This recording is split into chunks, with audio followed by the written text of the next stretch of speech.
Onde está aquele que é nascido Rei dos Judeus?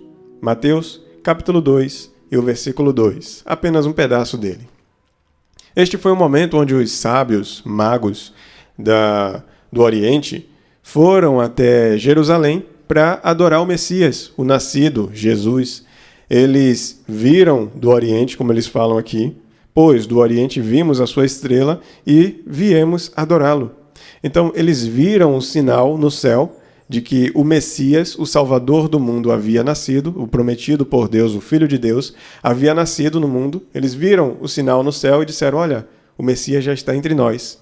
E olhando através dos profetas de Israel mesmo, eles sabiam onde iriam encontrar o Messias, tanto que eles dizem aqui no versículo 6, mas tu, Belém, da terra de Judá, de modo algum és a menor entre as principais cidades de Judá, pois de ti sairá o guia que como pastor conduzirá Israel e o meu povo, ou Israel, o meu povo. Então, eles viram o sinal nos céus, eles já tinham conhecimento a respeito de que aquele sinal haveria de aparecer, que o Messias haveria de nascer, e já tinham a certeza de que seria em Belém de Judá, pois eles estavam atentos aos profetas de Israel. Mas um questionamento que fica é, como que esses homens de lá do Oriente, a uma certa distância de Israel, estavam atentos aos fatos que estavam para acontecer em Israel? Por que eles estavam desta maneira observando o que haveria de acontecer ali?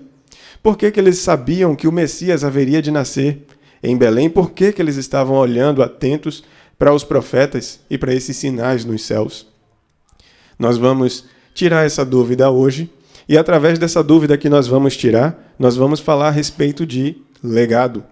Mas antes da gente continuar, se porventura você tem assistido aos vídeos do nosso canal, tem gostado, tem sido edificado pela palavra de Deus que é ministrada aqui neste lugar e ainda não é inscrito, aproveite esse momento para se inscrever e para ativar o sininho, que desta maneira você não vai perder nenhum dos conteúdos que nós postamos diariamente. E também se vem alguém no seu coração a quem você deseja compartilhar o conhecimento da palavra do Senhor, envie essa palavra para esta pessoa e desta maneira ela vai obter mais sabedoria na palavra do Senhor e essa palavra é o que nos aperfeiçoa, vai nos transformando a cada dia naquele processo de santificação para que no grande dia nós venhamos encontrar o Senhor, onde Ele transformará o nosso corpo e nós encontraremos com Ele nos ares.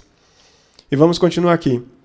Então, aqueles homens de lá do Oriente, conhecidos como magos ou sábios, eles observavam os sinais que estavam acontecendo em Israel e observavam que o Messias haveria de nascer em Israel. Por quê? Se a gente for voltar, retroceder um pouco na história, a gente vai ver que esses magos sábios, eram conhecidos como sacerdotes babilônios, gentios, reconhecido entre os povos medo-persas como mestres, cientistas, astrônomos que se dedicavam ao estudo da medicina e da astrologia. E se a gente retroceder um pouco mais na história, se a gente chegar lá na parte onde há a Babilônia e o exílio de Israel, onde Israel foi tomado de suas terras, alguns foram mortos, alguns foram tomados como escravos e levados para dentro da Babilônia para servir lá, nós vamos encontrar profetas que estiveram dentro da Babilônia e também, dentre esses profetas, vamos encontrar jovens, que na época eram mais ou menos jovens ou adolescentes, como Daniel, Misael, Ananias e Azarias. E quem se destaca entre esses era Daniel, que decidiu em seu coração não se contaminar com as iguarias da Babilônia. E dessa maneira, o exemplo que ele deu, ele arrastou os seus amigos, Ananias, Misael e Azarias, para também, junto com ele, não se contaminarem com as iguarias da Babilônia. E Daniel, no percurso da sua história, logo no capítulo 2, a gente vai ver que ele recebeu cargos de liderança dentro da Babilônia.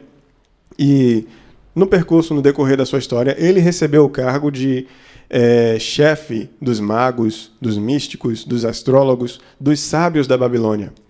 E Daniel, ele ensinava essas pessoas. Ele se dedicava ao ensino lá dentro da Babilônia, o ensino dos sábios, dos magos, dos místicos, dos astrólogos, desses cientistas, desses conhecedores das coisas deste mundo e das coisas além deste mundo.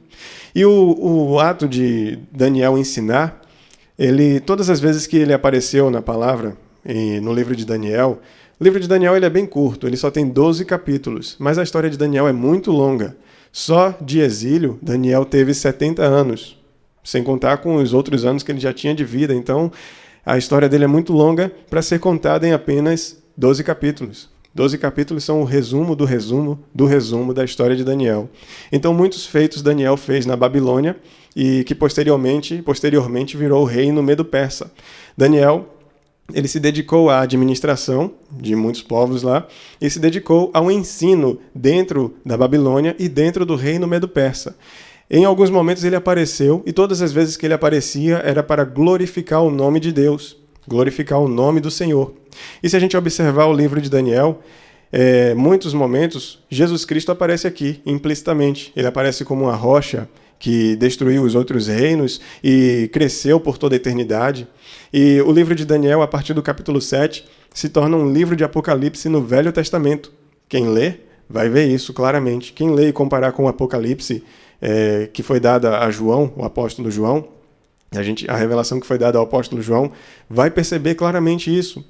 Então, Daniel ele ensinava a respeito das culturas, da cultura de Israel, dos profetas, ensinava a respeito do Messias que haveria de nascer, o Salvador do mundo.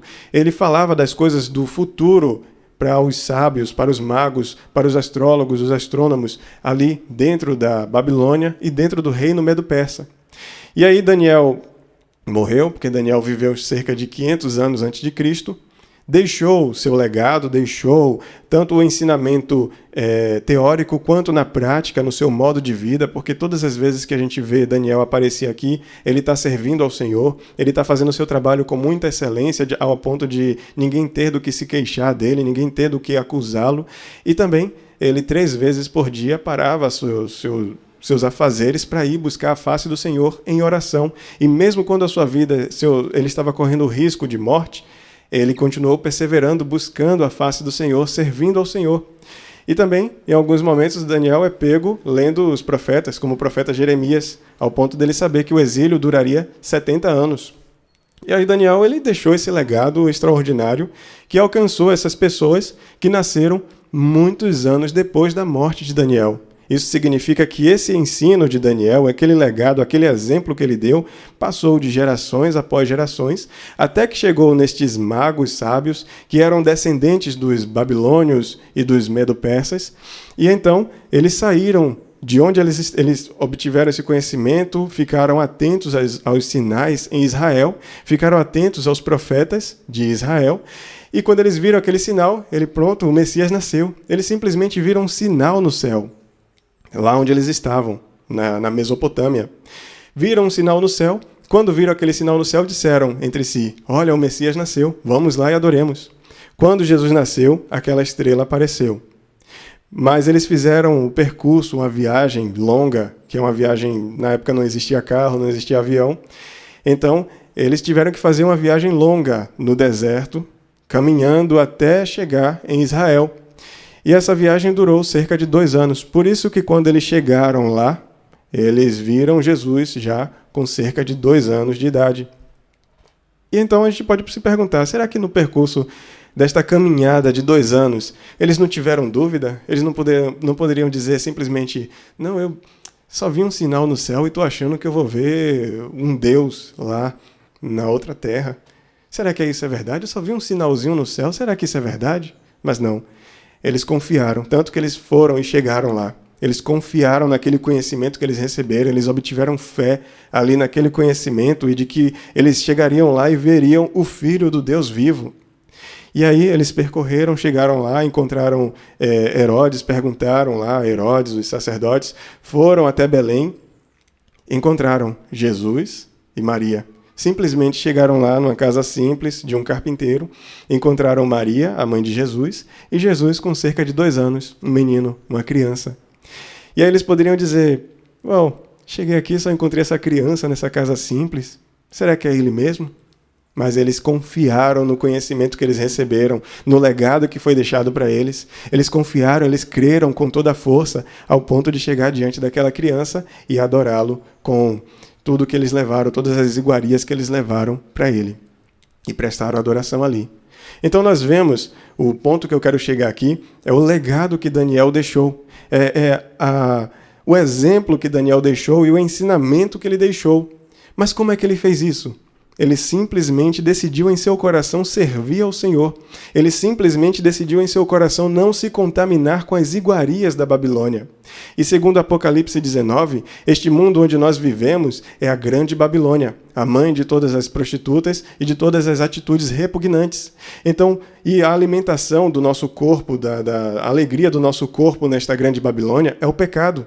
E se nós decidirmos em nosso coração não nos contaminarmos com as iguarias desta grande Babilônia, igual a Daniel, serviremos ao nosso Deus com excelência, com amor, e deixaremos um legado extraordinário neste mundo. E alcançaremos vidas até mesmo depois da nossa morte, porque Daniel já tinha morrido cerca de 500 anos. E as suas palavras permaneceram, o seu exemplo permaneceu, alcançou vidas, transformou algumas pessoas um dos primeiros cristãos, um dos primeiros fiéis a Jesus Cristo neste mundo, os magos, os sábios da Babilônia, da Mesopotâmia. Então, nós precisamos seguir exatamente esse exemplo de Daniel. Nos dedicar ao nosso Senhor. Decidir em nosso coração não nos contaminar com as iguarias deste mundo.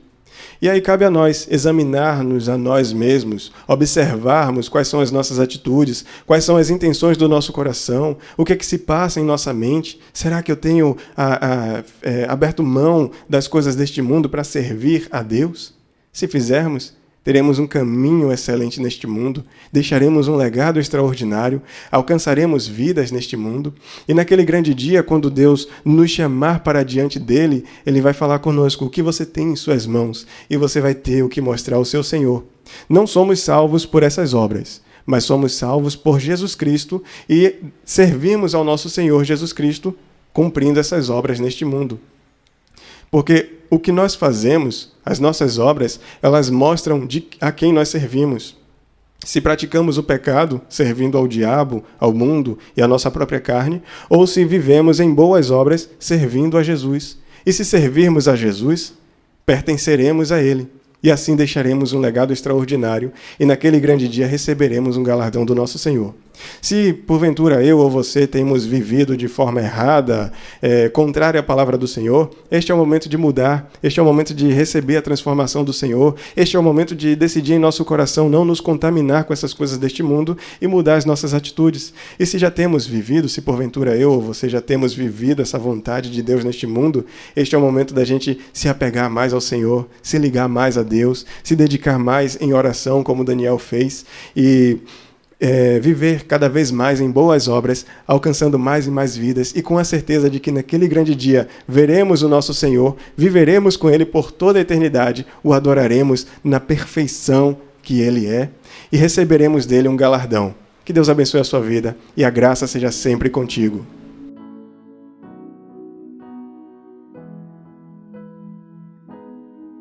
Deus eterno, maravilhoso Pai, grandioso Senhor, Pai do nosso Senhor e Salvador Jesus Cristo, obrigado pela Tua misericórdia, obrigado pela Tua bondade, obrigado por este ensinamento que o Senhor vem nos dando aqui a respeito do legado, a respeito do exemplo que nós devemos deixar neste mundo.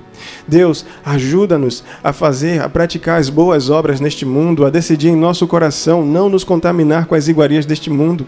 E, Senhor, acesso aqui neste momento o trono da graça, pedindo por mim, pedindo por esta pessoa que está me assistindo neste momento, para que o Senhor venha nos fazer viver em santificação, e assim exaltando o Teu nome neste mundo, glorificando ao Senhor e deixando um legado extraordinário nesta terra, Pai, para a glória do Teu santo nome. Nós te pedimos em nome de Jesus e já agradecemos com a certeza da vitória. Amém. Que o Senhor te ajude nesta trajetória da sua vida. Amém. Glória a Deus. Aleluia. Aleluia. Aleluia.